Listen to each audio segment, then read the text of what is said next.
Hello viewers, myself Rekha Sharma and once again welcome in my YouTube channel English by Rekha Ma'am.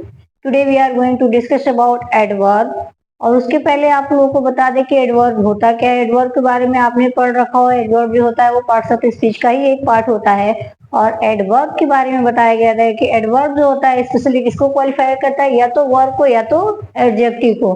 ठीक है, इस तरह से जो एडवर्ब की डिफिनेशन निकल के आती है होता है कि an adverb is a verb that modify or qualify a verb or adjective or other adverb providing about how, when, where an action or quality expressed। यानी कि एडवर्ब मीन्स होता है क्रिया विशेषण। तो क्रिया विशेषण वे शब्द होते हैं जो किसी वर्ब के बारे में हमें और भी ज्यादा इंफॉर्मेशन प्रोवाइड करते हैं या फिर किसी एडजेक्टिव के गुण और जो दोष होते हैं उसके बारे में और डीपली अंडरस्टैंड कराते हैं। आज की इस वीडियो में हमने अब पढ़ेंगे एडवर्ब और उसके काइंड्स के बारे में। तो टाइम वेस्ट नहीं करते हैं और अपनी वीडियो शुरू करते हैं और बात करते हैं एडवर्ब की। मैंने एक्चुअली पहले से ही लिख रखा है ताकि हम लोग का थोड़ा वीडियो शॉर्ट बने और आप लोग ब्राइटली अंडरस्टैंड करो, एक ही बार में पूरे एडवर्ब को अच्छी तरह से अंडरस्टैंड करा सकें। ठीक है, तो टाइम नहीं वेस्ट करते हैं और बात करते हैं एडवर्ब की। सबसे पहले तो एडवर्ब जानिए, एडवर्ब होता क्या है। एडवर्ब की हिंदी होती है क्रिया विशेषण।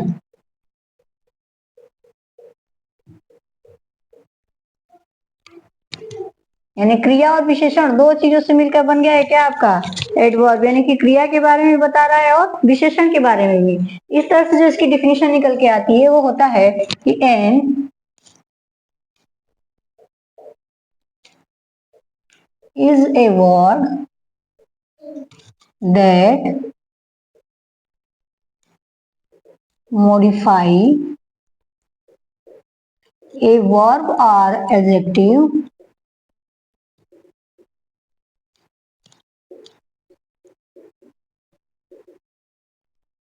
providing more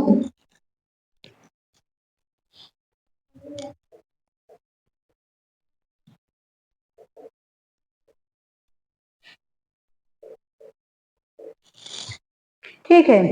यानी कह रहा है कि एडवर्ब क्या होता है। An adverb is a word, क्रिया विशेषण वह शब्द होता है दैट मॉडिफाई जो बताता है ए वर्ब क्रिया के बारे में या फिर एडजेक्टिव के प्रोवाइडिंग यानी प्रदान करता है मोर इन्फॉर्मेशन अबाउट इट यानी उसके बारे में और भी ज्यादा डीपली जानकारी आपको देता है। ये हो रहा हमारी डिफिनेशन। अब बात करते हैं काइंड्स ऑफ एडवर्ब की।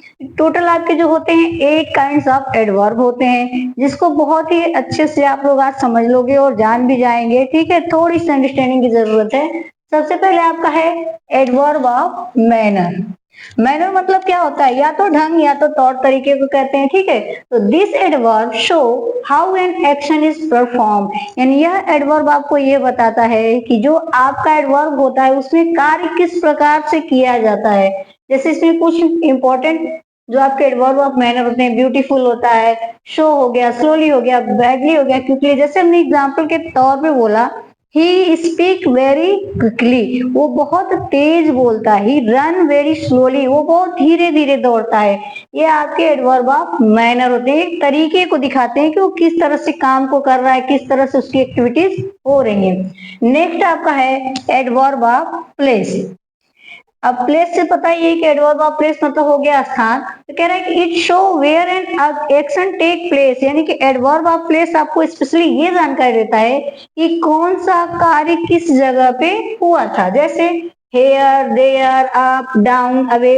ही गो अवे फ्रॉम हेयर, वो यहाँ से चला गया, ये जो जगह यहाँ से वो चला गया। ही कम हेयर, वो यहाँ पे आया। He got down the stair, वो सीढ़ियों से नीचे उतर गया। ये आपको किसके बारे में जानकारी दे रहे हैं, एडवर्ब ऑफ प्लेस के बारे में। नेक्स्ट आपका है इंपॉर्टेंट एडवर्ब जो है आपका एडवर्ब ऑफ टाइम। अभी देखिए कह रहे हैं it's so when an action occurs. Occurs means होता है कि ये एडवर्ब ऑफ टाइम आपको ये बताता है कि कौन सा कार्य कब हुआ था। ठीक है, जैसे एग्जांपल के तौर पे I have already taken my food, मैंने पहले से ही अपना भोजन कर रखा है। एगो ए 1 year ago I was a student, एक साल पहले मैं बच्चा विद्यार्थी था। Before you come here I have done my work, यानी कि तुम्हारे आने से पहले मैं अपना कार्य कर चुका था। ये आपको एक टाइम बता रहा है। Never, I never tell a lie, मैं कभी झूठ नहीं बोलता हूँ, ये उसकी क्वालिटी है, सॉरी इसकी टाइमिंग बता रहे कि वो कभी झूठ नहीं बोलता है। नेक्स्ट आपका है एडवर्ब ऑफ फेरिपिंसी। फेरिपिंसी मीन्स आपको जब पता है कि जैसे तरंग होता है, तो कह रहे हैं इस describe how an action happen, यानी ये आपको एडवर्ब ये बताता है कि कोई भी जो घटना होती है वो किस तरह से होती है, कैसे होता है। यूजुअली, नॉर्मली, ऑफेंट और always, he always on the time, यानी ये उसकी फ्रीक्वेंसी है, उसकी कंटिन्यूअस है कि वो हमेशा क्या करता है, समय पे आता है। He speak normally to all of you, वो सभी लोगों से बहुत ही नम्रता से बिहेवियर करता है, नम्रता से बोलता है। ये रहा आपका एडवर्ब ऑफ फ्रीक्वेंसी। नेक्स्ट आपका है एडवर्ब ऑफ डिग्री। अब देखिए डिग्री तो आपको मैंने एडजेक्टिव में बताया था कि there are 3 kinds of degree of comparison होता है, पॉजिटिव, कंपैरेटिव और सुपरलेटिव। अभी यहाँ पे जो एडवर्ब ऑफ डिग्री है तो कह रहा है इट डिस्क्राइब एक्सटेंट एक्शन और क्वालिटी, यानी ये वास्तविक एक्शन को या फिर उसके गुण को बताता है। जैसे द टी इज हॉट, चाय क्या है, गर्म है, यानी उसके तुरंत एक्टिविटी को बता रहा है कि चाय गर्म है। द वेदर इज कोल्ड, मौसम क्या है, बहुत ठंडा है। I almost take my lunch, मैंने लगभग अभी अभी अपना भोजन ले लिया। इसी तरह से आपका फुली है, क्वाइट है और इनफ है। नेक्स्ट आपका आता है कंजक्टिव एडवर्ब। अभी देखिए कंजक्टिव क्या होता है, देखिए कह रहा है कि it connected independent class and show the relation. Independent class आप लोग समझते हो, क्लास जो होता है उपवाक्य को कहा जाता है, यानी एक सेंटेंस में आपका मेन होता है और उसी मेन वाक्य पे जो आश्रित दूसरा वाक्य होता है उसी को हम लोग उपवाक्य बोलते हैं, यानी कि क्लास बोलते हैं। तो कह रहा है कि ये जो स्वतंत्र क्लास होता है उसको मेन क्लास से जोड़ता है और उसके रिलेशन को दर्शाता है। जैसे एग्जाम्पल के तौर पर हमने लिखा है I wanted to go park, मैं क्या कर रहा था, पार्क में जाना चाहता था। ये हमारा क्या हो गया, इंडिपेंडेंट क्लास हो गया। लेकिन कह रहा है कि how ever it was rain, लेकिन जैसे ही मैं जाने वाला था कह बारिश हो गई, ठीक है। तो ये जो आपका क्लास है ये आपका इंडिपेंडेंट क्लास हो गया और ये उसके ऊपर आश्रित हो गया, इसको हम लोग उपवाक्य उप क्लास बोलेंगे, ठीक है। अभी देखिए इसी तरह से आपका है देयरफॉर, हाउ एवर, नेवरथलेस और मोर एवर, ये सभी आपके क्या है, कंजक्टिव एडवर्ब है। नेक्स्ट आपका आता है रिलेटिव एडवर्ब। रिलेटिव एडवर्ब नाम से ही पता है ना, रिलेट, जो किसी न किसी से जुड़ा होगा। वेन, वेयर, वाई और हाउ।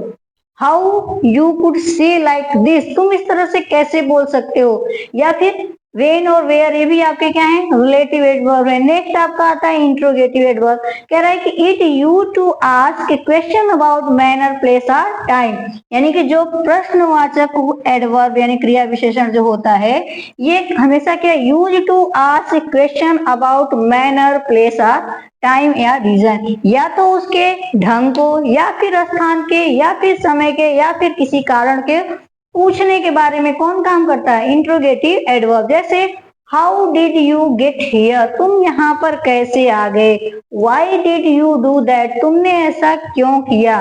ठीक है, तो प्यारे विद्यार्थियों आज की इस शॉर्ट वीडियो में हमने आपको बताया कि एडवर्ब क्या होता है। इसकी डीपली जानकारी चाहिए तो हम अपने यूट्यूब पे फिर इसके बारे में बात करेंगे। Till then thank you.